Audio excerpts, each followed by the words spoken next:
বলতো বাবা, তুই সারাদিন এভাবে চুপ থাকিস কেন? কেন বাবা, আমি তো কথা বলি।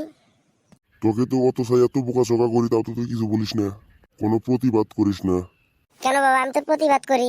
কই করিস আমি তো দেখি না। কেন বাবা, তুমি বোকা চোকা দিলে যে আমি টয়লেটে যাই। টয়লেটে গেলে কি রাগ কমে? টয়লেটে গিয়ে কি করিস যে রাগ কমে? কেন টয়লেটে গিয়ে ব্রাশ করি। টয়লেটে গিয়ে ব্রাশ করলে কি রাগ কমে? কেন আমি তোমার ব্রাশ দিয়ে টয়লেট ব্রাশ করি। এগুলো বলিস কি? আমার ব্রাশ দিয়ে তুই টয়লেট সাফা করিস? এ কই গেলি রে বাটামটা নিয়ে আইতো দেখি। এ পাগলা খেপছে। দেখছেন বান্দর এগুলা কাম, সি সি সি। আমারই ব্রাশ দিয়ে টয়লেট সাফা করে। বান্দর, তুই আজকে বাড়িতে আহিস, তোর বাড়িটা ফাড়াই আলাম। ওই কার গাড়ি, তুই গাড়ি কোনে বললি? এ বাবা আর বলিস না। বাড়িতে বাবার সাথে ধাওয়া খায় রাস্তার মধ্যে দেখি যে কারবা গাড়ির চাবি অন করে আছে, পরে নিয়ে দূরে এলাম। খালি আজকে আমার মার খাওয়াবি। এ বুঝকে সামনে দিয়ে পুলিশ।